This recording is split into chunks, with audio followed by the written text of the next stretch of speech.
يعني صدقوني يا اخوان الاذى عليها اكثر من علي. فهمتوا علي؟ واحنا متفقين على هذا الاشي، يعني انا والشخص اللي انتم بتحكوا عنه، انه خلص بدنا نبعد عن الاذى، بدنا نبعد عن الدراما، لانه حرام. هي بنت يا جماعه، هي بنت.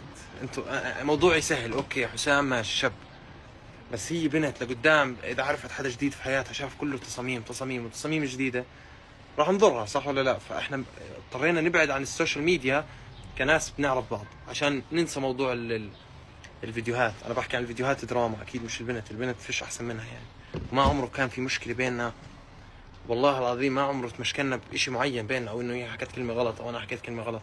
كان كل موضوعنا دائما انه، يعني نفسي افرجيه انه سلاوي تطلع في فيديوهات وما بيزبط، واحنا كيف هيك حكينا. يعني هي برضه زعجها موضوع الفيديوهات اكثر مني. فهمتوا علي؟ وانا برضه بزعجني الموضوع، لانه الفيديو بيطلع للناس اللي ما بتعرفنا اشي ثالث. فهمتوا علي؟ وخلاص بدي اسكر الموضوع لو سمحتوا، يعني بدناش ندخل في الموضوع. خلص انا بعرف الصح. انتوا لا تحاولوا تعملوا مشكله، انا ما حكيت اشي عنها. واكيد في ناس مصورين الفيديو، انا ما حكيت اي شيء عنها الا بالخير يعني. ومش حسأل يعني اذا حتوصله في طريقه ثانيه، لان انا مبين شو حكيت. وما بحكي عن شخص واحد، اي حدا. انا ما عندي مشكله مع حدا.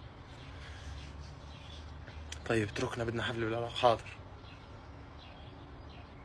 قصده هاي الاثنين، انا بحكي عن الاثنين يا جماعه. الاثنين اللي انا ارتبطت، يعني ربطتوني فيهم في السوشيال ميديا. اتفقت انه شوي خلص نبعد الامور هاي، لانها بتضرنا الاثنين. بس والاثنين احسن مني.